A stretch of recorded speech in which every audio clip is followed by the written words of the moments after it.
Welcome back, everybody. Mobile Service Monday with my co-host, Jeremy Stevens, and a special guest sitting next to him, Mr. Ed Roberts. He is there to supervise Jeremy Stevens. And also joining us with a brand new mic, Amit from Kirby. Welcome. Hey, guys. Yeah, thank you for being on the show today. Hey, thanks. I mean, you brought Ed, so I had to buy a mic. I had to make it look real official. Ed is my fact checker. He says you can't say crazy stuff on the show anymore, so he's here to make sure I keep it in between the lines. Oh, that's great. That's what we need, a fact checker. Look here, we'll make fact checking impossible because we're gonna ask Amit to talk about the future of mobile service, and since it hasn't happened, you can't fact check that. So. But I also keep Jeremy's foot on the gas too. He tries to lift every now and then. I keep him pushing it down. Yeah. I tell people there's a baseball bat right behind me for a reason. I've seen that baseball bat. I've actually had it pretty close to me last time I was there. So yeah, I get you. Excellent. So let's get into this and let's do some visionary stuff here and try to figure out what the future of mobile service actually looks like. How are you guys at Kirby looking at mobile service as the future? Well, let's go back because let's find out a little bit more about Amit. Now, tell us your story. Let's start with that story. I'm in Dave's like, man, you interrupted me, messing me up. But that's fine. We'll go in the Wayback Machine first, and then we'll go to the future. Yeah, let's go back. Let's have I like origin stories. What's the line that they say about buying stocks? Past performance is no indication of future. Right. I think the future is always sort of dictated by the past. But yeah, Jeremy, sure. I'll give you a quick nugget on my background. I have an awesome opportunity to represent Kirby as the CEO. And my background has basically been in the automotive industry for about 22 years. Started off as a factory rep, if you will, at Toyota. I mean, I think I got lucky to be in that program because they build really good generalists, right? We're out in the field, service and parts, sales, talking financial statements, signing off airbags, all the way to running brands within the company. So I got lucky to travel the country and be posted in different areas of the country, learning a lot from a lot of car dealers. And I think that's one of the coolest things about OEM reps. We're 1,000 years convincing millionaires to do things. And when you do that, you have to be able to learn the business really well. So that was a great foundation for me.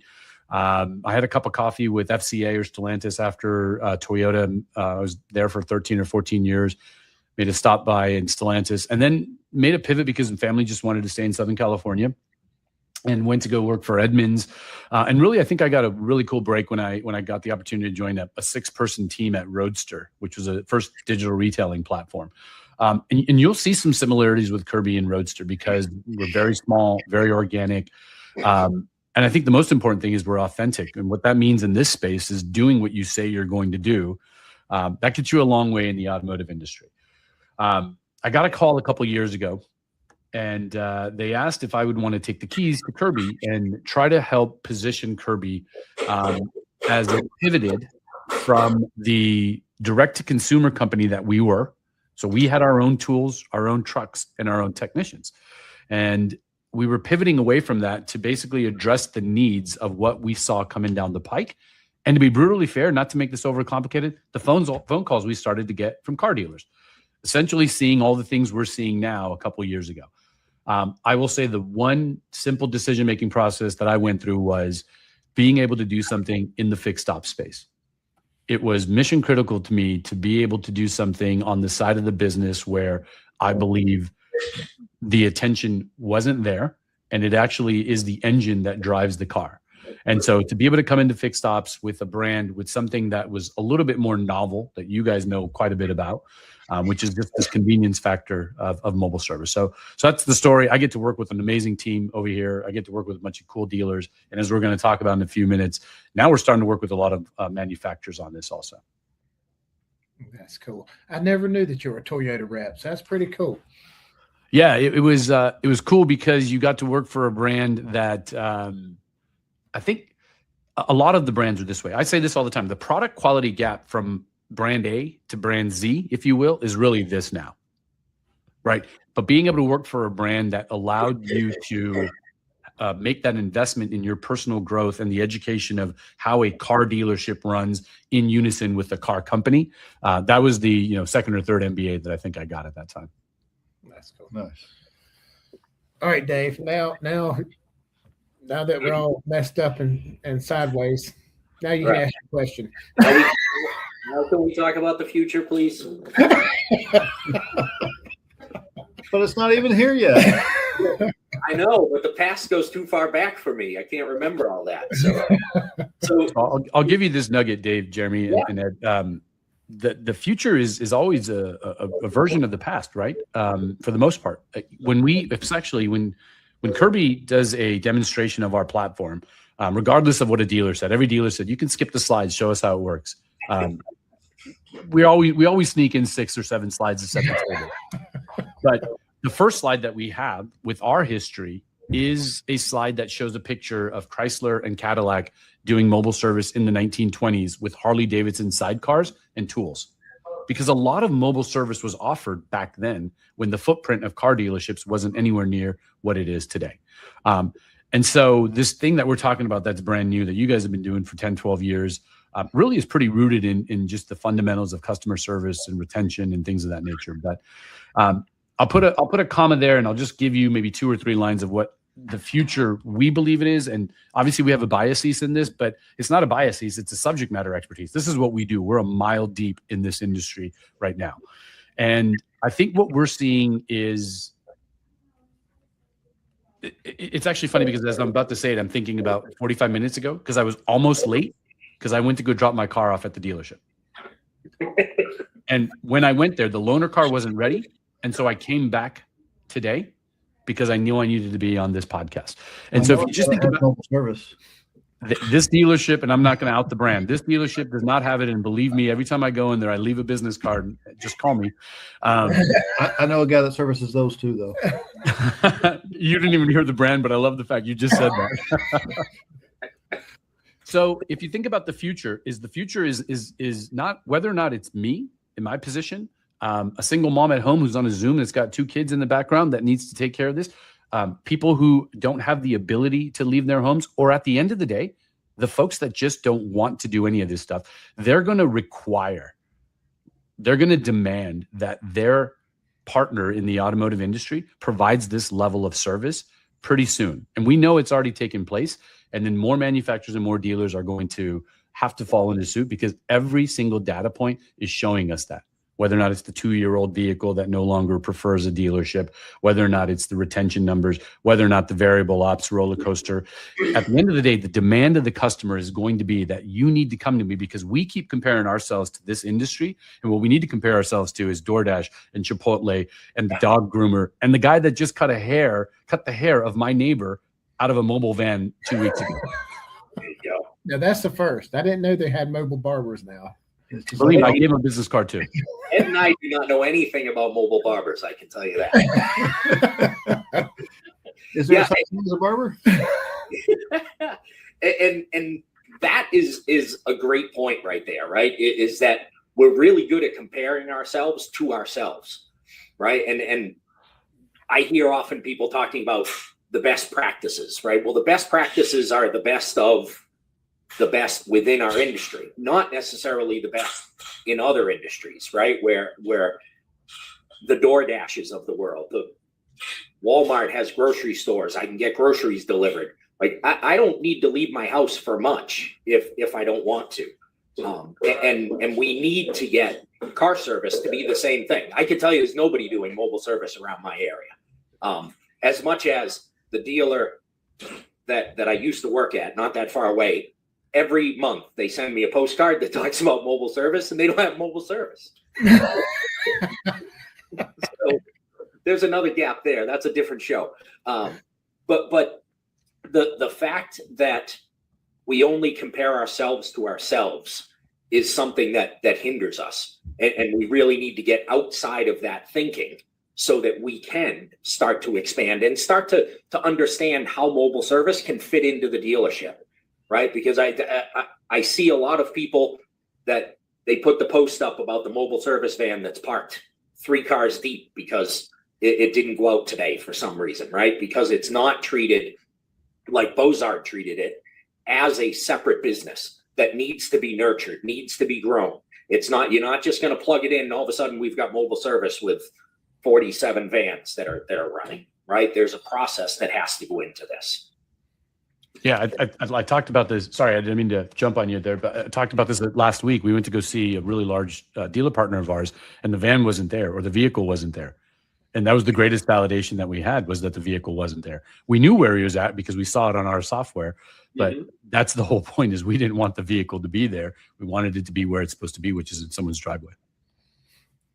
So I'm going to back us up 20 years, because if we're going to talk about the future, we got to talk about the past as well. And 20 years ago, right now, we did not have any type of iPhone, Android phones, whatever else. The iPhone came out at the Super Bowl of 2007.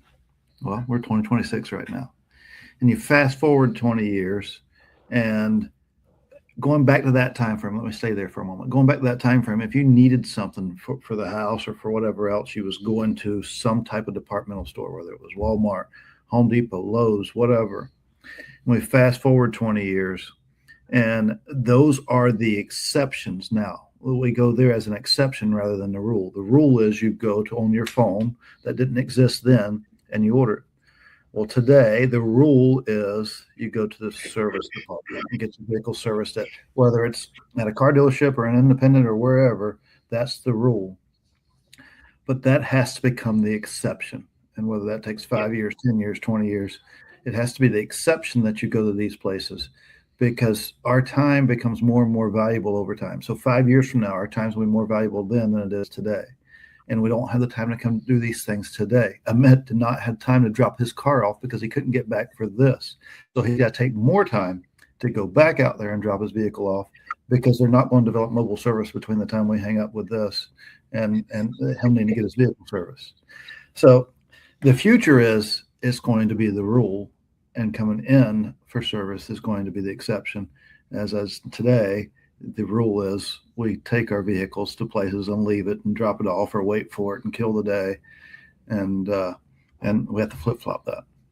It is, because we just met with Bo Bozart, Ed and I, and he made a comment, because I'm getting old and I don't realize it until somebody young says something. And he says, people born past me only knows Amazon. And I'm like, crap, that just dawned on me. I was like, oh shoot, that's right. People grew up with Amazon, where we grew up with the Sears catalog. Actually, even more 4 to 6 weeks for it to get here. Even a more fundamental shift, right? Because I think one thing that fixed ops has always been really good at is, look at the term. The reason it's fixed is because your UIO. Right? You don't have to sell any cars to have any more business this month or next month. So I think fixed ops has always been much more data driven. Excuse me. It's been much more predictable. You can measure your business. You can forecast your business because there's a fixed UIO in a PMA. And we're using this language, but for anybody that just joined the industry yesterday or thinks about joining it, there's all of these cars that the manufacturer says that you have a responsibility to service. And that's why they call the service and parts departments fixed operations. And within that is a change that's going to take place for the future, for the bench strength. Ed, when we were there speaking to you, you talked about how you use your mobile service as a bench strength to hire technicians. Because I think something you said a year ago when I was sitting next to you somewhere, I don't know if it was you or Jeremy who said this, but you don't have a technician hiring problem. You have a technician training problem because you don't show them a ladder. You don't show them progress. Well, if you take all of that and you think about how are we going to shape the customer of tomorrow and next week and 5-7 years from now, go ask somebody under the age of 16 about watching something on television. They don't understand that you can't watch whatever you want, when you want, and hit and skip forward. Yep. So when you're speaking to that cohort of possible customers, they're not going to understand when you tell them that you won't be able to come do 37% of the work on their driveway or in front of their business. They're not going to understand. And to the conversation back to the future, I think we're speaking to 16 different manufacturers in our CRM right now. They are at a stage of potential pilot now to we're just curious about this and we don't necessarily understand it. And what do we think we need to be doing? And we're literally going out to them with slides that say, do you have mobile opcodes? No. Have you changed the way that your surveys are sent out? Because you might ask somebody what the coffee and the couches were like, and they're going to respond to you with, I was in my PJs. I don't know what you're talking about. My coffee was good. The coffee was great because I made it myself.